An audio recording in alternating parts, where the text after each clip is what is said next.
국민의힘 의원들이 헌재 변론의 핵심 증인들을 흔들고 있습니다. 특히 체포 대상자 14명에 대한 메모를 작성한 홍장원 전 차장을 겨냥해서 새로운 의혹 제기가 이어지고 있습니다.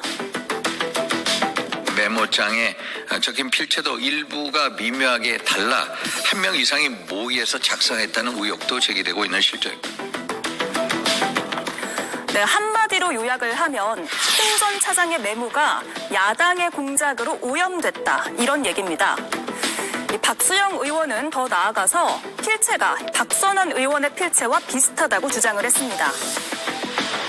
대상자들의 인물의 어떤 글자는 제 보좌관의 글씨고 그 밑에 막 흘려 써 있는 글씨체가 제 글씨체입니다. 제가 왼손잡이라서 글씨체가 조금 좀 흘려 쓰는 부분이라. 네, 방금 들으신 것처럼 홍장원 전 차장 헌재 변론에서 자신이 왼손잡이기 때문에 글씨를 흘렸었다, 이런 말을 했었는데요. 그래서 메모를 보좌관에게 바르게 다시 쓰라고 이렇게 시켰다는 건데 이 부분도 공격 대상이 되고 있습니다. 박수영 의원은 홍 차장이 왼손잡이가 아닐 가능성을 제기하면서 수사가 필요하다, 이렇게 말하고 있습니다.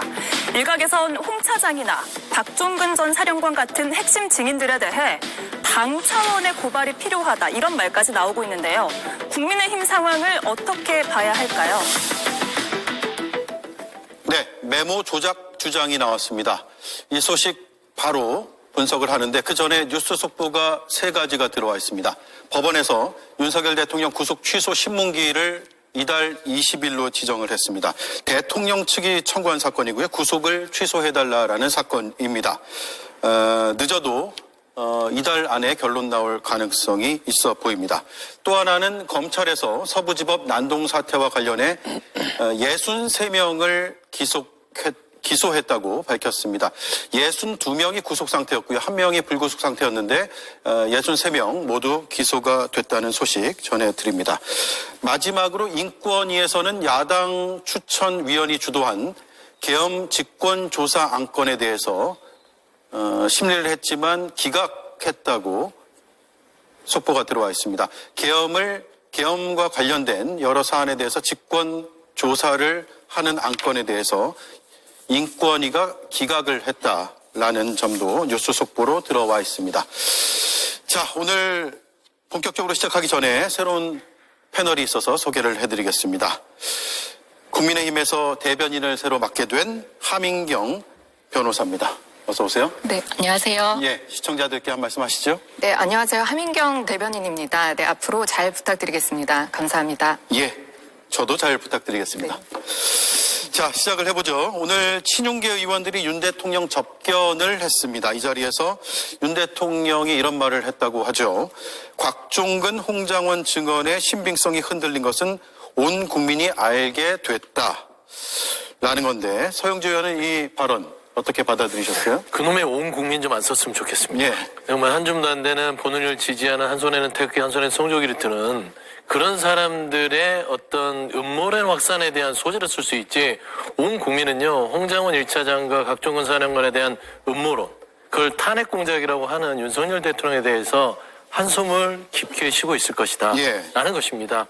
기본적으로 지금 홍장원 1차장을 흔들어서 이 계엄에 대한 엄중한 상황에 대한 내란의 혐의를 벗으려고 몸부림을 치나, 그 헌재에서 홍장원 1차장과 각종근 사령관 둘을 흔든다 해서 이미 국민들이 영상으로 보고 현장에 있는 여러 가지 작전 요원들이 지시에 따라서 움직였던 것들을 지워버릴 수 없습니다. 예. 곽종근 전 사령도 마찬가지고요. 둘이 만에 하나 그 메모라든지 증언이 틀렸다고 인정이 안 되더라도 수많은 그 작전에 참여했던 방첩사의 장교, 수방사의 장교, 특전사의 장교가 홍장원 1차장과 똑같은 이야기를 하고 있습니다. 체포하라고 했다. 그리고 서로 간의 녹취를 통해서 이재명, 우원식, 한동훈 등등에 대한 서로 간에 나눈 카톡이 남아있어요. 예. 그리고 방첩사 수사단장 같은 경우는 14명의 체포 명단을 받았고, 또 수방사의 그 감금의 역할을 받았던 사람도, 그분도 14명의 인원을 받았다고 합니다. 그럼 이게 어디 하늘에서 떨어졌습니까? 그 사람들까지 민주당이 다 포섭을 해서 만들었나요? 저는 이럴 바에는 차라리 12월 3일 날 국회 본청을 부수고 들어갔던 그 계엄군들은 북한의 지령을 받은 반국가 세력이다라고 차라리 우기는 게 예. 낫지 않을까 그런 생각까지 하게 됩니다. 예. 자, 주말 동안에 국민의힘에서도 홍장원 1차장의 메모가 오염됐다. 그래서 고발해야 한다 이런 주장이 나왔는데 어제 윤상현 의원의 기자회견 내용을 듣고 이야기 나누시죠. 체포 명단을 폭로했던 홍장원 국정원 1차장은 오염된 메모 논란을 자초했습니다. 12.3 비상계엄안과 관련하여 주요 증인들의 의증 또 증인 매수 의혹을 받고 있는 홍장원 전 국정원 1차장 또 곽종근 전 특수사령관 김병주 박선원 의원 등을 당과 국민의 이름으로 고발해야 합니다. 네. 당과 국민의힘 이름 아니죠. 국민의 이름으로 고발해야 된다라는데 당 차원에서 고발 계획이 있는 겁니까? 아니면 윤상현 의원 개인의 의견인가요? 네, 아직까지 당 차원에서는 구체적인 논의가 된 바는 없습니다. 예. 그런데 이 부분이 상당히 좀 저희가 지켜봐야 될 것이 12월 달에 이미 이제 서울시 의원이 고발을 홍장원 전 차장에 대해서 고발을 한 것으로 알고 있거든요. 그때는 이제 조태용 국정원장하고 예. 말이 달랐기 때문에 허위 사실로 인해서 이제 고발을 당한 것으로 알고 있는데 이번에 전 국민이라고 표현하지 말라고 하셨지만 전 국민이 이제 재판 과정을 이제 중계로 보지 않았습니까? 헌재 재판이요? 예, 헌재 재판을 봤는데 상당히 충격적이었습니다. 이제까지 우리가 알고 있었던 그런 모든 사실이 증언도 그렇고요. 또 어떻게 보면 탄핵소추의 트리거가 됐다고 얘기할 수 있는 그 메모조차도 이게 메모가 실질적으로 존재하는지가 불투명한 그런 상황이 됐습니다.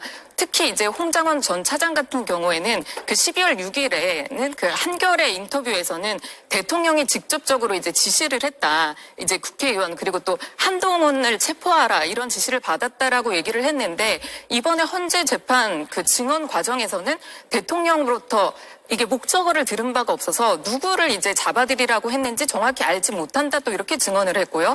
또 그 메모에 대해서는 이게 보좌관이 쓴 거라고 합니다. 저희가 이제까지 알고 있었던 이걸 박선원 의원한테 민주당 박선원 의원한테 주면서 박선원 의원은 이게 정말 그 당시에 즉시 이렇게 수기로 이제 작성한 메모니까 정말로 중요하다라고 얘기를 했는데 예. 알고 봤더니 본인이 쓴 메모가 아니라 이게 보좌관에게 다시 이제 정서를 시키는 건 다시 쓰라고 이제 시킨 건데 그 보좌관은 누군지 밝힐 수가 없다고 하고요. 또 중간에 본인의 나중에 쓰다 보니까 기억이 이제 좀 흐릿해서 이게 맞는지 좀 틀리게 쓴 것 같다 이렇게도 얘기를 하고 있거든요. 이런 상황이다 보니까 국민들이 봤을 때 이 부분 정말 이상하다. 그럼 이제까지 박선원 의원이나 아니면 김병주 의원이나 처음에 이제 유튜브를 찍으러 갔을 때 다들 이제 홍장원 이제 그 전 차장이나 아니면 곽종근 전 사령관이나 무슨 얘기를 한 건가 도대체 왜 그런 이야기를 했던 것인가 이렇게 생각을 하다 보니까 민주당에서 그러면 이게 또 공익제보자 이야기까지 나오잖아요. 그런 상황에서 뭔가 회유를 하고 이렇게 증거가 조작된 것이 아닌가 이런 이제 우려까지 나오는 그런 상황인 거죠. 예, 이상하다. 라는 건데 저 메모거든요. 지금 검찰에 제출돼 있는 김보여 의원님. 예. 김보여 위원이 보시기는 어때요?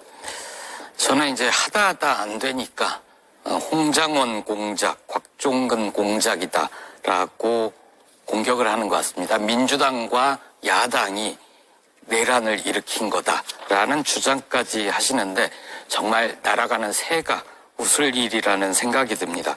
그런다고 해서 내란 속에 윤석열이 12월 3일에 비상계엄 선포한 게 가려집니까? 아니면 국회 선관위에 계엄군을 투입했던 사실이 없어집니까? 포고령 위헌적인 내용이 있는 포고령이 있죠. 정치활동을 금지하는 그걸 포함해서 국무위원들에게 전달된 계엄 관련 명령 문서들이 사라집니까? 그렇지 않을 겁니다.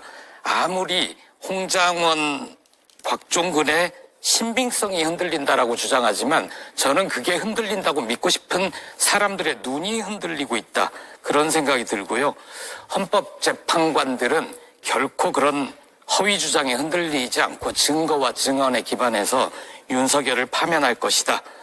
그런 생각을 가지고 있습니다. 예. 씨름해 보면 되치기라는 기술이 있습니다. 상대방의 힘이 세면 그걸 가지고 뒤집으려고 하는 건데 이런 기술 윤석열 검찰총장 시절에도 잘 부렸습니다. 다 기억하시겠지만 김학의 차관이라고 박근혜 정부 시절에 성폭행, 뇌물 혐의로 수사를 앞두고 있던 사람이 해외로 도피를 하려고 하자 그걸 잡은 사람들이 있었습니다. 도피를 못하게 막은 정의로운 행위를 한 거죠. 출국 금지요? 출국 금지를 했는데 그 사람들을 오히려 기소를 했잖아요. 다 최근에 무죄 나왔습니다. 다 이렇게 결론은 정의롭게 갈 것이다. 그렇게 생각합니다. 비상기업의 불법성을 밝히는데 전혀 대세 지장이 없다. 예. 이렇게 정리를 하고 계시는 거고요.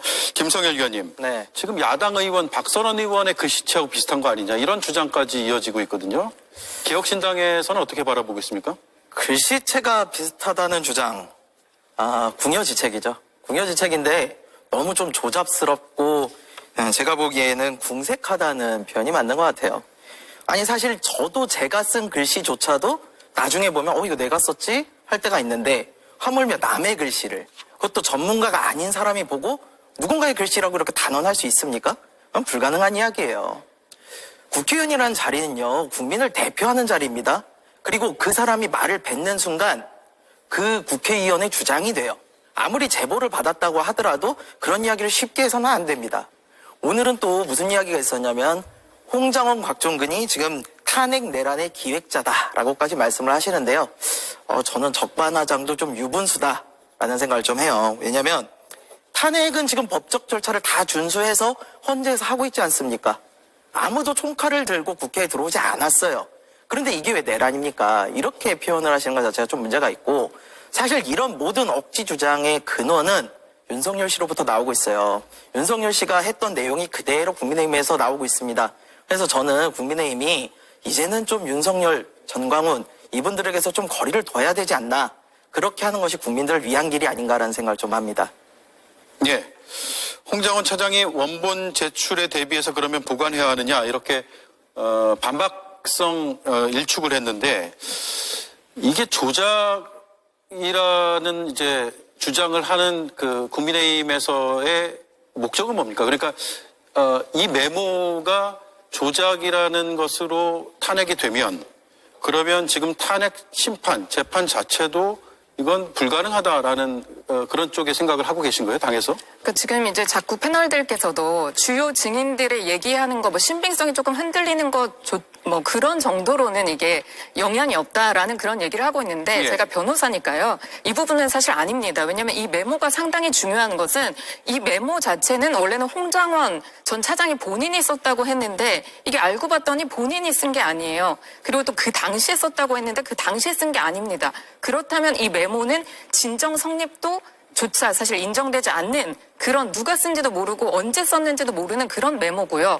또 사실 내용이 저게 맞지 않는 그런 또 내용이거든요. 그러다 보니까 계속 민주당이나 다른 이제 야당에서는 신빙성을 문제 삼지 마라. 그 계엄 자체가 일단 문제다라고 하는데 그런 계엄 자체 문제를 따지기 위해서 열리는 게 지금 탄핵 재판이지 않습니까? 그렇기 때문에 이 증인들이 나와서 하는 증언 하나 그리고 또 저렇게 중요한 메모 같은 경우에는 계속 또 얘기 나오는 게 홍 차장도 계속 그렇게 얘기를 하잖아요. 이게 본인의 글씨체가 아니다. 오른손잡이, 왼손잡이 이런 얘기까지 나오고 있는 상황이기 때문에 이 신빙성을 탄핵하고 이게 맞는지 여부를 따지는 것은 굉장히 중요한 사항입니다. 재판에서. 예. 근데 가만히 보시면 우리가 상식적으로 접근하시죠. 그러니까 홍장원 그 1차장의 메모가 없이 받아 적었고 다른 3자가 썼다는 게 아니라 지금 외면에서 보듯이 홍장원 1차장도 증언하잖아요. 왼손잡이인데 흘렸다 보니까 본인의 글씨가 있고 그 위에 보좌관을 시켜서 자세하게 알아먹게끔 시킨 거예요. 그러니까 홍장원 1차장의 메모가 없었던 건 아닙니다. 있어요. 그리고 이제 윤상현 의원도 그렇고 국민의힘도 좀 자제를 하셔야 될 것들이 이 증거에 대한 능력들은 증인과 피청구인, 청구인들의 어떤 여러 가지 서로 간의 이제 질답을 통해서 재판부가 판단하는 겁니다. 이거를 봤을 때 허위로 볼 것인지. 그러니까 음모론에 주장하는 것들은 재판 영역에서는 법률적 대응은 아니라고 봐요. 제가 하나 말씀드리고 그러니까 싶은 건 마지막까지 얘기를 하면 결국에는 이 정치 영역으로 갖고 와서 어떤 생각이 드냐면 아직도 본인이 어떤 대통령직에서의 권한을 누릴 수 있다고 생각하는 바이든 날리면 때의 행위를 하려고 또 시도하는 겁니다. 그러니까 지금 대통령이라 하더라도 직무가 정지돼 있고요. 그 다음에 피의자입니다. 최소한 내란 우두머리에 혐의를 받는 피의자의 입장에서 재판부의 이 메모에 대한 신빙성을 주장할 수 있으나 예. 그거를 국민의힘의 윤상현 의원이 기자회견을 통해서 이 내란의 모든 것들이 탄핵 공작이다. 라고 퍼다 날르는 이 일련의 과정 자체가 저는 이게 올바른가라는 부분들을 따져 물으는 것이고, 우리 이제 함 대변인이 얘기했듯이 법률적인 부분들은 재판부가 판단하게끔 변호사들이 거기에서 항의를 하면 되는 거예요. 사실 제가 말씀드리고 싶은 거는 이게 재판에서의 과정이기 때문에 변호사가 아닌 일반 국민들 같은 경우는 잘 모릅니다. 그래서 설명을 드리고 싶었던 게 이 메모 같은 경우에는 본인이 쓴 거를 인정을 해야지만 이게 증거 능력이 있고 또 진정 성립이라는 게 먼저 우선적으로 됩니다. 예. 그런데 이 부분은 홍장원 이제 차장이 쓴 게 아니라 누군지 알 수 없는 보좌관이 썼다고 하고요. 그렇기 때문에 이 메모 자체는 진정 성립을 할 수가 없습니다. 왜냐하면 그 보좌관이 이 법정에 나와서 내가 쓴 게 맞다, 어떤 경위로 이게 썼다, 언제 썼다 이런 부분이 밝혀지지 않으면 이 메모 자체는 사실 증거가 될 수가 없는 형사재판에서 것이거든요. 그러겠죠. 예, 그리고 형사재판의 그런 모든 것을 사실 헌법재판소에도 당연히 이게 따라야 됩니다. 헌법재판소는 계속해서 이게 징계이기 때문에 헌법재판은 이제 뭐 형사재판과는 좀 다르다라고 얘기는 하지만 적어도 최소한 사실 진정성립이라는 건 인정이 돼야 되죠. 이거는 예. 진정성립이 인정되고 그다음에 증거능력 이제 신빙성을 보는 거거든요. 지금 헌법재판소에서는 검찰의 수사 기록들을 다 증거로 채택한 상황 아닌가요? 그렇습니다. 그러면 예. 저것도 이제 저 메모도 검찰에 제출된 메모이고 그걸 바탕으로 기소가 지금 돼 있는 상황에서 헌재가 이 메모를 증거로 채택을 했다면 헌재는 저 부분에 대해서는 신빙성이 있다고 바라보는 거 아닐까요? 어떻습니까? 그런데 지금 이게 진정 성립이 계속 제가 없다고 말씀드리는 게 본인이 썼지 않았다라고 본인이 재판정에서 나와서 얘기를 했기 때문입니다. 그러면 그 사람이 쓴 사람이 실제 쓴 나와야 사람이 나와야 되거든요. 된다. 예, 근데 그 부분이 아니기 때문에 계속해서 이거는 신빙성까지 나가지도 못하고 진정 성립이 되지 않는 증거다라고 말씀을 드리는 거고요. 그렇기 때문에 이제 헌법재판소에서도 계속해서 이게 누가 썼는지에 대해서 계속해서 재판관이 계속 묻지 않습니까? 그 이유가 바로 이게 증거 능력 가기도 전에 이게 진정 성립이 안 되는 그런 증거이기 때문입니다. 증거로 일단 채택은 했지만 실제로 이걸 증거로 인용을 할지 말지는 아직 판단이 안 됐다 그 말씀이네요? 예, 그리고 또 검찰에서 이제 쓰이는 요새 피의자 신문 조서 같은 경우에는 2022년 1월부터 개정법이 이제 시행이 됐는데 당사자가 만약에 당사자인 내가 진술을 했더라도 가서 내용을 부인하면 이게 증거 능력이 없습니다. 그럼에도 불구하고 지금 헌법재판소에는 박근혜 탄핵 때를 들면서 지금 헌법재판에서는 이게 형사재판과 다르게 뭐 증거능력 인정할 수 있다는데 증거능력이 인정될 수 없습니다. 사실 최소한 증거능력은 인정되는 증거를 써야지 이게 모든 국민이 인정하지 않을까요? 자, 반론 있으신 분? 일단 네, 김보혜 위원님. 예. 말씀을 먼저 하시죠, 먼저 하시죠. 재판에서 홍장원 차장도 그 메모는 내가 쓴 부분이 일부가 있고 그리고 나의 보좌관에게 옮겨졌도록 한 게 있다고 하잖아요. 알 수 없는 사람이 아니고 홍장원 차장의 보좌관입니다. 보좌관이 몇 명 안 된다면서. 예. 그러면 그 보좌관 중에 특정이 될 거 아닙니까? 그날 지시한 사람이 3명 중에 누군지 모르지는 않을 테니까 필요하면 그 사람도 증인으로 신청하면 됩니다. 그런데 그거보다 더 본질적인 문제는 이 메모가 어떻게 나왔습니까? 윤석열하고 통화를 했고 그리고 여인영과 통화를 했고 그 과정에서 작성된 거잖아요. 두 사람과 통화 사실을 윤석열도 여인영도 다 인정을 하잖아요. 물론 통화 내용은 다르죠. 윤석열은 그날 2차례 통화를 했는데 8시 몇 분경에 잠시 뒤에 내가 중요한 얘기를 할 테니까 그 전화를 받아라 라고 했고 싹 잡아들여라 그 얘기를 했다는 거 아닙니까? 그런데 지금은 부인을 하죠.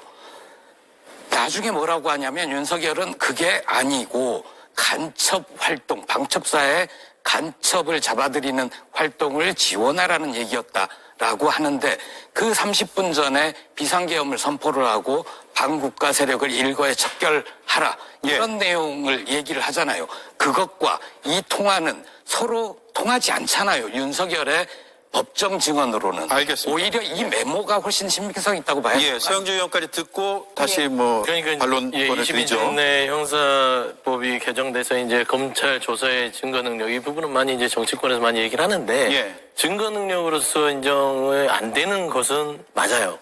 그러나 그 증거 능력이 없다 하더라도 재판부가 거기에 증거로 채택이 되면 그게 증거가 되는 겁니다. 결국에는 이 공판중심주의에서 재판부가 판단했을 때 이거는 증거로서 인정할 만하다 하면 되는 것이죠. 그러니까 헌재도 마찬가지예요. 박근혜 전 대통령에 대한 탄핵 심판을 할 때 당시에 여러 가지 이 과정들을 준용해서 지금 똑같이 윤석열 대통령의 탄핵 심판에 쓰고 있기 때문에 없던 사실을 하는 게 아니라 헌법재판소가 판단하에 하는 것이고 주장은 할 수는 있어요. 하지만 이게 헌법재판소의 모든 과정이 불법적이고 홍장훈 1차장의 메모 자체를 정치권에서 가져와서 이거를 재판에 영향을 주려고 하는 행위들은 좀 자제해야 되지 않냐라는 좀 지적을 좀 드리고 싶습니다. 재판부가 판단할 것이다 이 말씀이고요. 짧게 예, 부탁드립니다. 당연히 재판부가 판단을 할 건데 저는 국민의힘 대변인이기 이전에 사실 변호사입니다. 형사재판만 제가 전문으로 하는 변호사인데 이 자리에서 말씀드리고 싶었던 것은 이 부분 재판이 제대로 돼야 되는데 헌법재판소가 계속해서 어떻게 보면 국민들이 보기에 좀 납득하기 어려운 그런 과정들을 계속 밟고 있기 때문에 이런 부분들 신중히 가야 된다. 그리고 재판부에서 판단을 잘해야 된다. 그런 입장을 말씀드리고 싶었습니다. 예. 김성현 의원님, 치열한 토론을 들으셨는데 개혁신당은 오늘 이준석 의원이 이런 얘기를 했어요. 포고령만으로도 탄핵되고도 남는 상황이다. 어떤 의미입니까? 일단 뭐 저 메모의 이야기 이런 것도 나오기 전에 가장 중요한 포고령이 이제 위헌이 너무 명확하기 때문에 그 얘기를 안 할 수가 없다는 이야기입니다. 그래서 일단 포고령은 절차부터가 잘못됐어요. 우리 그 서슬퍼렇던 전두환 시절에도요. 포고령을 내기 위해서 국무회의를 열고 그 국무위원들이 다 사인을 해가지고 포고령을 발표를 했습니다. 근데 이번에는 어떻습니까? 국무회의 제대로 열리지도 않았다고 지금 진술이 나오고 있고요. 실제로 아무런 부서가 없었어요. 서명이 없었습니다. 예. 그 절차부터가 문제고요. 내용은 더 심각합니다. 정치행위 금지, 언론 검열, 전공의 처단. 이게 어떻게 법적인 내용이 됩니까? 누가 봐도 이건 불법적 위헌적인 내용 아닙니까? 이런 게 통하는 나라는 딱 하나예요. 지구상에서. 북한밖에 없습니다. 그럼 북한이나 가능한 절대 왕정 이런 것들을 꿈꿨던 그런 계엄이라는 게 포고령에 그대로 들어가 있는 거예요. 그럼 이게 다만 서류로만 존재했던 것이냐? 아니잖아요.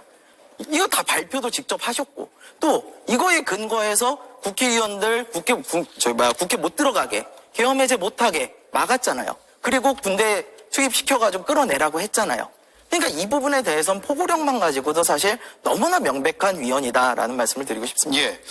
오늘 국민의힘의 이른바 친윤계 의원들이 서울구치소를 찾았습니다. 윤석열 대통령을 접견을 했는데 어떤 이야기를 나눴냐라고 기자들이 물었고 김기현 전 대표, 현 의원은 이렇게 답을 했습니다. 자유수호, 주권, 회복, 의식과 운동을 진정성 있게 뒷받침해주면 국민들의 사랑을 받지 않겠다고 생각한다는 말씀도 주셨습니다.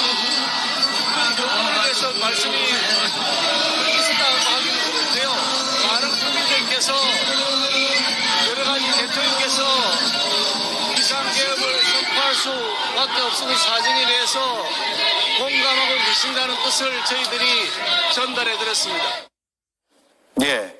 현장에서 집회가 있어서 목소리가 좀 작게 들리긴 했는데 다 자막을 통해서 보셨으리라고 생각합니다. 김보엽 의원님 먼저 드리고 하민경 위원님 말씀 듣고 다음 주제로 넘어갈게요. 참 충격적입니다. 자유수호, 주권 회복 이런 말을 어떻게 저분들이 하실 수 있습니까? 게다가 비상계엄을 선포할 수밖에 없었던 사정 그 얘기를 하는데 정말 황당합니다. 그동안 그나마 국민의힘은 비상계엄 선포는 잘못이다라는 얘기는 했었거든요. 그래서 예. 제가 이쪽에 나오면 국민의힘 패널들한테 여쭤봤던 게 비상계엄 선포가 잘못된 것은 당신들이 인정을 하면 그러면 내란 속에 윤석열의 책임은 도대체 어떻게 묻자는 거냐 이런 말씀을 여러 번 드리지 않았습니까? 그에 대한 답은 제가 분명하게 들어본 적이 없습니다. 그런데 비상계엄을 선포할 수밖에 없었던 사정이라고 하면 어쩔 수 없이 비상계엄 선포를 했다. 거기에 대해서 윤석열이 사과 정도 하면 국민들이 이해하고 넘어가지 뭘 그렇게 헌재까지 이거 가져가고 내란죄로 기소를 하고 그러느냐라는 뜻으로 읽힙니다.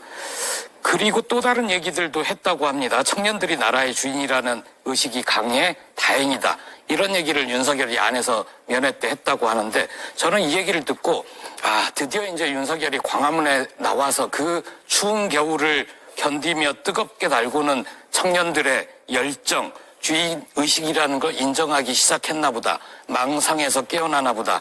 그런 생각을 했는데 그게 아니었던 것 같습니다. 오히려 백골단 혹은 방공청년단이라고 불리는 자들, 이 자들은 지금 오늘 낸 성명을 보면 미국과 함께 임시정부를 만들어서 조기 대선하고 조기 총선을 치러서 야당의 내란, 야당의 쿠데타를 진압해야 된다. 이런 식의 성명을 냈다고 하는데 과연 지금 국민의힘은 이 사람들의 인식과 얼마나 다른가? 저는 그걸 여쭤보고 싶습니다.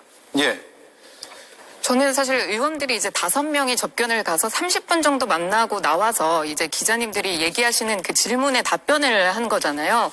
그렇다 보니까 저희가 개인적인 그런 친분으로 만약에 누가 구치소에 가 있으면 접견을 저희 당연히 갈 수 있다고 생각합니다. 다만 지금 이제 의원들이 3차례 지금 2차례 갔나요? 3차례 갔나요? 이런 상황인데 이 부분도 아마 시간이 많이 없었을 겁니다. 왜냐하면 계속되는 헌재 변론 같은 경우에는 아침부터 저녁까지 계속 해야 되기 때문에 띄엄띄엄 이제 그 전날 이렇게 전일날 변호인 접견을 해도 이게 모자랄 시간이거든요. 그렇기 때문에 5명 의원들이 찾아갔을 때 그냥 통상적으로 나 이렇게 지내고 있다라고 이렇게 얘기를 하고 밖에는 어떻지 뭐 이런 거에 대한 얘기를 나눈 것을 나와서 이렇게 얘기를 하다 보니까 그런 이제 메시지가 전달된 것으로 저는 생각이 되고요.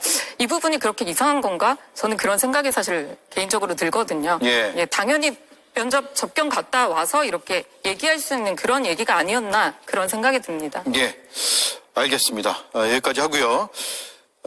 국민의힘 의원들이 어제 대구에서 열린 탄핵 반대, 주말에 열렸죠. 탄핵 반대 집회에 대해서 윤 대통령에게 많은 국민이 비상계엄 선포 사정에 공감하고 있다라고 전했고요. 그런데 탄핵 반대 집회가 열리는 광장에서는 또 헌법재판소나 헌법재판관들에 대한 공격성 발언들도 계속 나오고 있고 이 사안을 어떻게 봐야 되는지 이야기를 좀 나누겠습니다. 이수진 앵커가 브리핑 먼저 하겠습니다.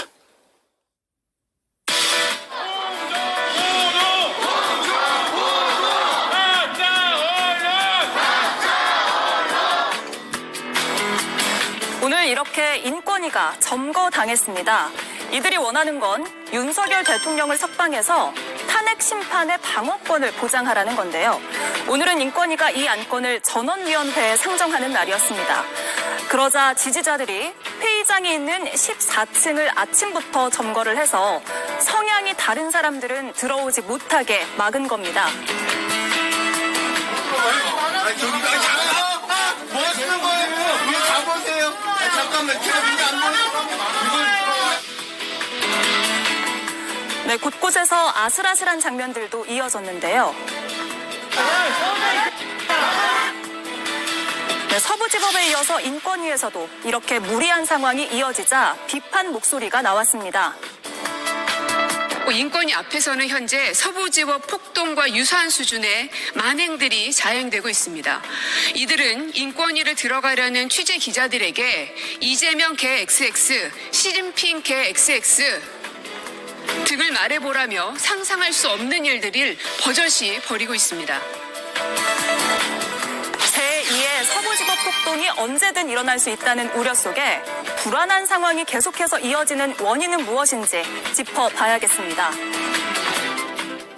예, 이번에는 국가인권위원회입니다. 인권위에서 굉장히 과격한 언행들이 오늘 많이 이어졌다고 하네요. 서영주 의원님께 먼저 질문을 드리겠습니다. 인터넷상에서는 일단 헌재에 불지르면 된다라는 글이 올라왔다가 지금 글쓴 자가 체포돼서 경찰에 구속영장 신청을 할 예정이라고 하고요. 오늘 오후에 알려진 소식입니다. 그리고 헌재 추정 도면까지 온라인 커뮤니티에서 서로 공유를 하고 있고 이건 헌재 도면을 우리가 공유할 일이 평소에는 없잖아요. 그렇습니다. 그러니까 그 의도를 좀 예측해 볼 수가 있고 그리고 오늘 인권위에 몰려간 대통령 지지자들은 제가 다 입으로 옮기지는 않겠습니다. 과격한 언행을 보이기도 했는데 이런 게 대통령의 옥중 메시지가 나오면서 지지자들이 더 이렇게 국가기관을 공격하는 듯한 모습을 보이는 거 아닌가라는 생각을 하는 분들도 있어요. 그건 너무나 당연한 개연성이 있는 생각 아닐까 싶습니다. 그러니까 대통령이 43일 관저에서 버티면서 다양한 메시지들이 본인의 어떤 그 극성 지지층에 대한 보호를 요청했죠. 끝까지 싸우자. 예. 반국가 세력을 척결해야 한다. 부정선거 음모론을 밝혀내야 된다. 그 이제 와서는 재판정에서 그랬죠. 계엄은 계몽을 위해서 한 거다. 계몽령. 뭐 이런 얘기들을 통해서 지금 이제 추동하고 있는 것이고, 이를 뒷받침하는 정광훈 씨 같은 경우는 국민저항권 이런 얘기를 하고 서부지법으로 몰려가자. 라고 하고 무슨 일이 있었습니까? 서부지법에 백색 테러가 있었습니다. 대한민국에 있어서는 안 되는 법원을 침탈하는 폭도들의 폭동이 있었고요. 그 뒤로 오늘도 속보가 나왔지만 검찰에 63명을 기소하고 62명을 구속했음에도 불구하고 이제는 헌재에 있어서도 결심 선고가 나기 전에 우리가 행동하자. 라는 말들이 커뮤니티에서 나돌고 있습니다. 예. 헌재를 폭파한다. 그 다음에 전환기 씨도 헌재를 말하자면 부숴버리자는 식의 어떤 그런 과격한 얘기를 했고요. 그 김용원 인권위 상임위원도 헌재를 때려 부수자 이런 식의 얘기를 합니다. 이게 과연 극우적인 행동이 아니면 뭐라고 할 수 있을까요? 대한민국의 법을 집행하는 사법부에 대한 테러를 모의하고 결심하고 거기에 대해서 부추기고 그 다음에 정치적인 반대자에 대해서 욕을 하고 그 다음에 힐난하고 폭력을 동조하고 묵인하고 이런 것들이 지금 윤석열 대통령과 국민의힘 쪽에서 저는 이거를 막아서지 않는다는 자체가 결국에 이들이 인권위에 가서 이런 현상을 보이게 만드는 겁니다. 이게 지금 서부지법의 사태로 변질이 안 될 거라고 누가 장담합니까? 예. 그래서 저는 이런 부분에 있어서는 윤석열 대통령이 노리는 바는 알겠으나 최소한 대통령직을 가지고 있는 분으로서 일말의 양심이 있다면 국가의 국정질서와 사회 혼란을 최소화할 수 있는 발언들을 하는 게 맞지 않을까. 그리고 그거를 스피커처럼 아무 생각 없이 퍼다나르는 국민의힘 의원들. 과연 공당의 오래된 정치인이라고 할 수 있을지 스스로 반성이 필요한 시점이지 않을까 생각합니다. 예. 오늘 인권위 얘기 먼저 할게요. 반론 있으시면 들어볼까요?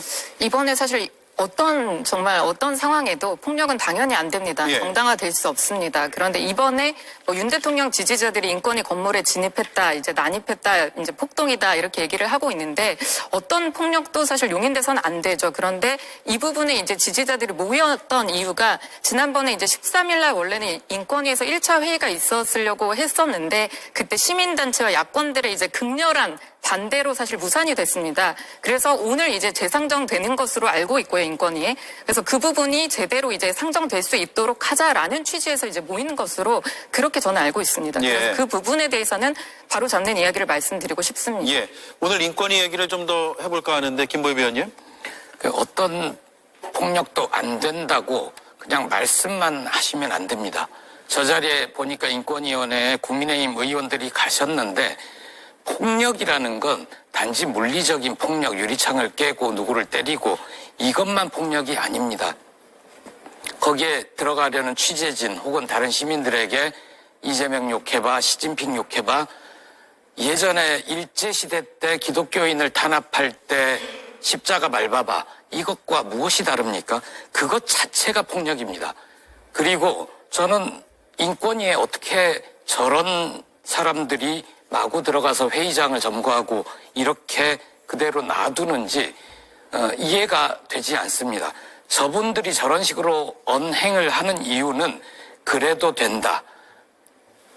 이렇게 행동을 해도 문제가 되지 않는다. 마치 서부지원 폭력 난동 사태 때 들어가도 국민의힘 의원 누군가가 경찰에 전화해서 다 훈방 조치해 줄 거다라는 식의 근거 없는 믿음이 있기 때문입니다. 저분들이 믿는 구석, 비빌 언덕이 없게 해야 되고 그러려면 국민의힘이 더욱더 분명한 입장을 밝혀야 됩니다. 그저 폭력은 안 되죠라고 얘기하는 게 아니라 어떠한 식의 폭력적인 언행에 대해서 국민의힘은 단호하게 반대한다.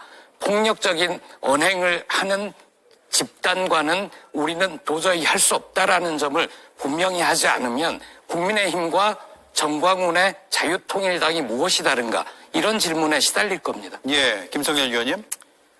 저도 이 부분은 상당히 문제가 있다고 봅니다. 인권위는 우리나라 인권을 상징하는 곳인데 거기 가서 사실상의 폭력 행위를 지금 하신 거예요. 저는 이 부분이 저기 모인 분들의 생물학적인 나이를 떠나가지고 참 철없는 행동이다라고 생각을 합니다. 근데 이런 철없는 행동들이 나올 때 누가 역할을 해줘야 됩니까? 이럴 때 잘못된 행동에 대해서 잘못했다고 따끔하게 얘기해 줄 수 있는 게 바로 그 분야의 원로들입니다. 어른들이에요. 근데 지금 보면은 국민의힘을 비롯한 보수층에 제대로 바른말 해주시는 어른들이 다 사라진 것 같습니다. 저렇게 행동을 하면 안 된다.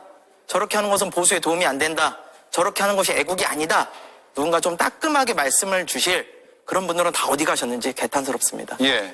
하민경 의원님. 지금 국민의힘의 보수에 이제 어른이 안 계신다라고 하는데 이 정치권에 지금 어른이 있습니까? 라고 이제 반문을 하고 싶습니다. 이런 상황은 사실 이제까지 민주당에서 계속 갈라치기로 계속 이제 국민들 분열시켜 왔고요. 지금까지도 그런 상황이 만들어지고 있다고 생각합니다. 저는 이제 8일날 있었던 그 집회에 대해서 얘기를 하고 싶습니다. 대구 집회가 이제 경찰 추산으로는 5만 명이 넘고요. 그리고 매일신문에서 그 AI 이제 항공사진으로 찍었을 땐 15만 명 이제 모였다라고 합니다.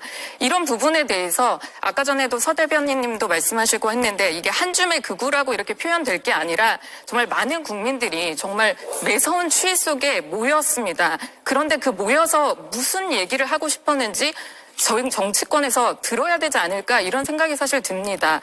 이렇게 모여서 계속 얘기를 하고 있는 거는 탄핵이 되기 이전에 전국대에 어떤 상황이 있었는지에 대해서 사실 분노하는 국민들이 많고 또 지금 탄핵 이후에 계엄 이후에 지금 이 전국 속에서 어떻게 보면 거대 야당 민주당은 도대체 야당은 뭘 하고 있습니까? 그런 부분에 대해서 상당히 분노하는 그런 목소리들이 많습니다. 거기다가 또 헌법재판소에서 지금 재판 진행하는 과정을 국민들이 다 보면 윤석열 대통령 재판은 진짜 번갯불에 콩 구워먹듯이 정말 이게 재판 절차가 사실 너무너무 극히 이례적입니다. 이런 재판 진행을 하고 있는 이런 상황 속에서 정말 제대로 가자. 공정과 상식을 얘기하는 2030 청년들이 상당히 많이 모였잖아요.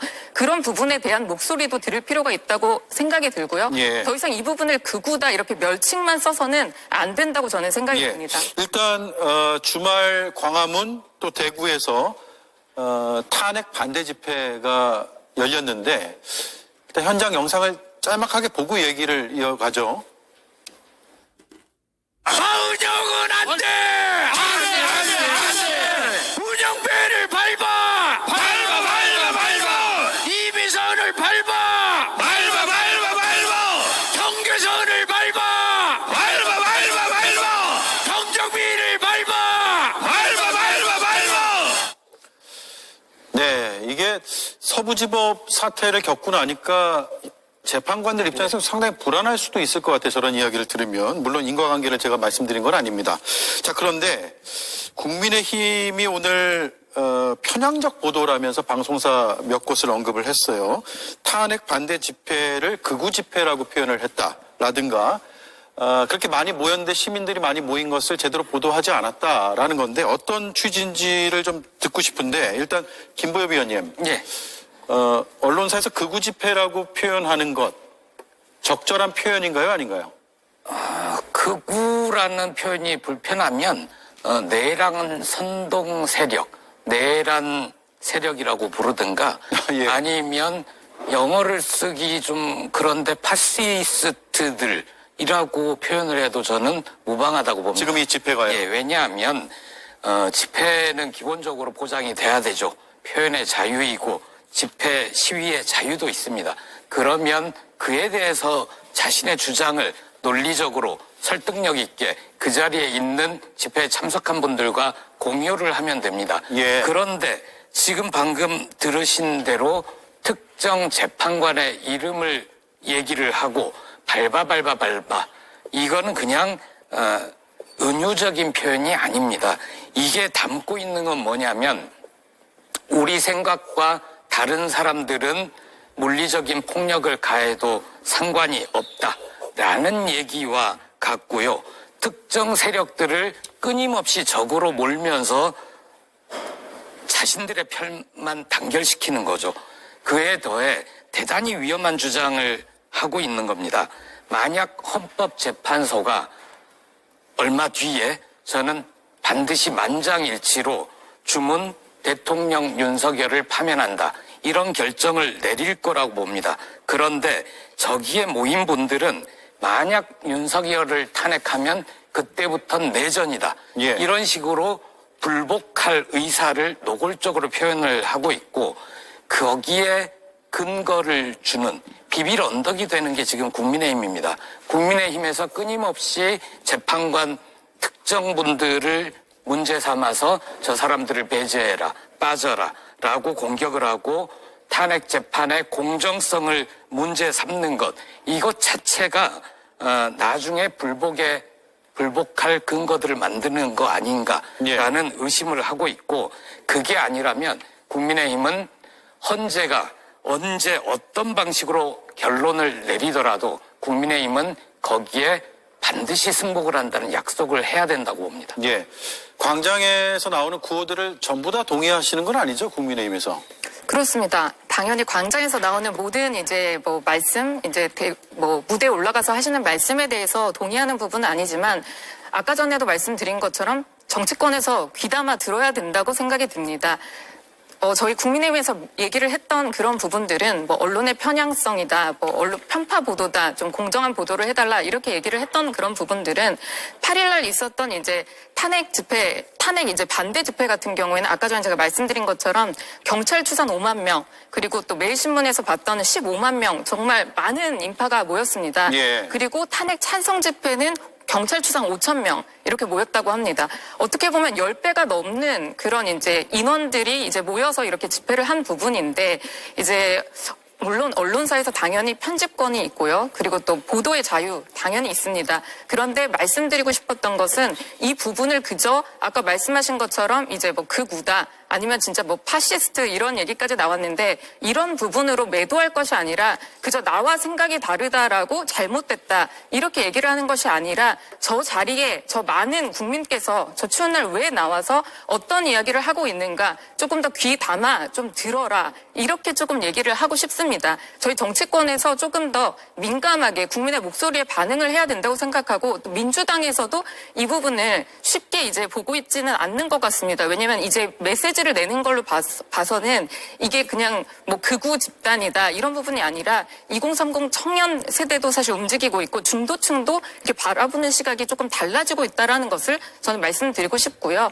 이 집회에 나와서 또 얘기하는 그런 많은 부분들 어떻게 보면 국민들의 분노라고 생각이 예. 듭니다. 그런 부분들을 감안해서 들어야 되는 것이 아닌가 생각이 듭니다. 서영조 의원 반론을 짧게 듣고 네. 마무리하죠. 그러니까 뭐 말씀한 대로 어떤 국민들은 5만이든 15만이든 상관없어요. 5천 명이라도 작은 목소리를 듣는 거는 정치권이 해야 될 일은 맞아요. 근데 저분들이 주장하는 바가 들을 만한 소린가? 계엄이 계몽이다.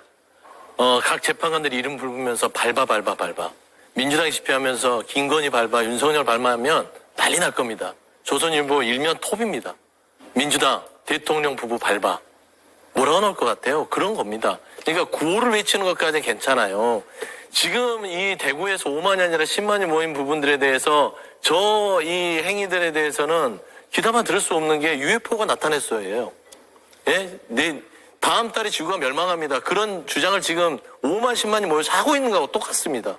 근데 저걸 귀담아서 뭐라고 합니까? 제발 부정선거 음모론에서 깨십시오. 그래도 저분들은요, 이미 부정선거 음모론이 사입이 종교화되고 있는 상황이에요. 그렇기 때문에 이거는 국민의힘 내부에서 자체적으로 해결될 문제지 이게 뭐 민주당에서 이 부분에서 귀담아 듣지 않기 때문에 이 많은 사람들이 모인다라고 연결짓는 것은 조금 과도한 해석이라서 일단은 조금 지성적인 부분으로 회복할 수 있는 지지층 내의 어떤 지성을 요구하는 것들이 국민의힘의 먼저의 급선무가 아닐까 좀 그런 말씀을 좀 드리고 한 싶습니다. 말씀만 짧게 드리면 20초만 드릴게요. 예, 알겠습니다.